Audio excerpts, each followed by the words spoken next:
much of the pain associated with callings comes from avoiding them, from not surrendering to them. However, much sacrifice may be involved. Much of the pain we feel in surrendering to callings actually comes from our anticipation of the pain, and not from the actual capitulation.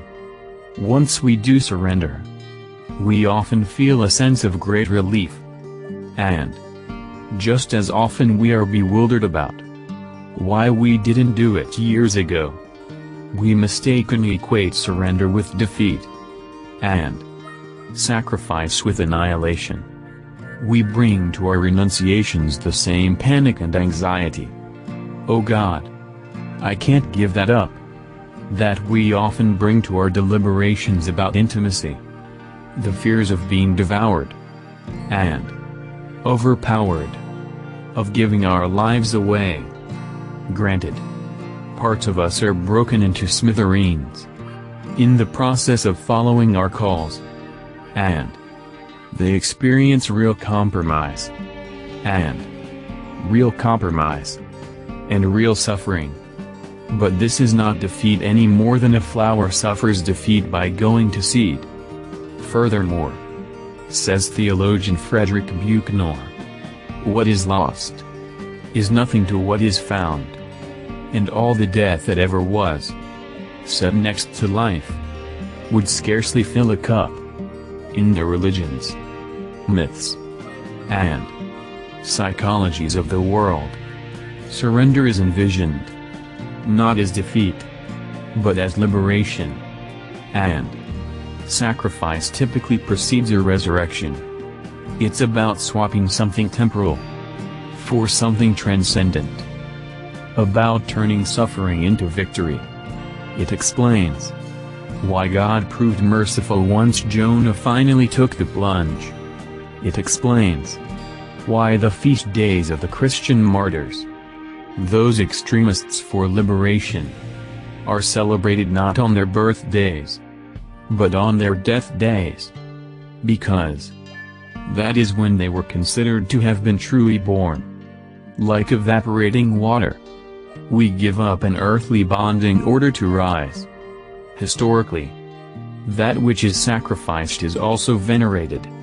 It is, as the word sacrifice itself suggests, made sacred, and not simply tipped over the side and done away with.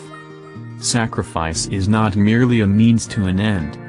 Many sacrifices were made on altars, which elevated whatever was placed on them. By making sacrifices, we honor not just what dies, but also the act of death, the skill of the dying, by which we also honor the ultimate fact of life. The way the game is played. We get, and we give. We win some, and we lose some. And life is the trapeze act.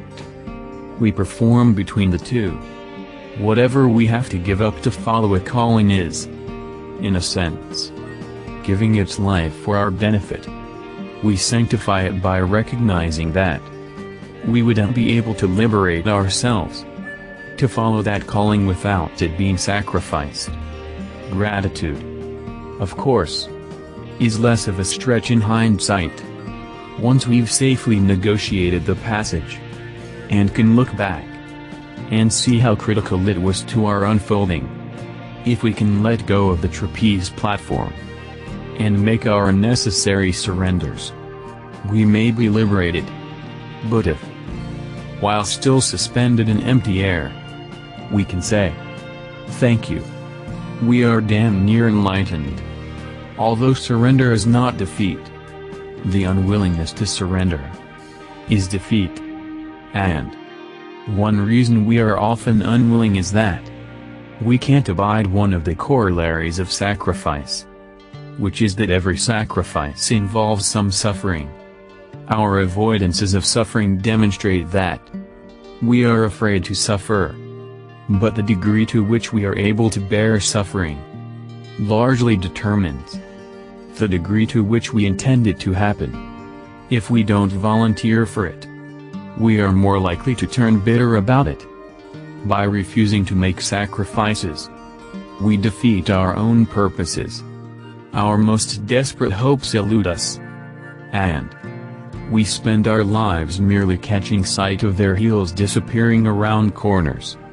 Late in life, we may find ourselves trying to buy our souls back from the devil, or striking desperate deals with God. No amount of security, accomplishment, or busyness will distract us from the knowledge of what we gave up. No amount of success, money, food, sex, or booze will take the place of the offering that needs to be made. There are no substitute sacrifices, no cheap adaptations, no cosmetic changes. If the status quo has got to go, working double time to prove its merit will not appease the soul, which is no fool.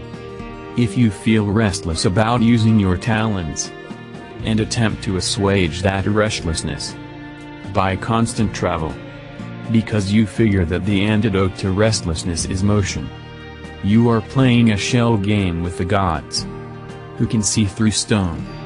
If a sacrifice doesn't put you out, doesn't hurt a little, or even a lot, it is probably insufficient to bring on the changes you are after.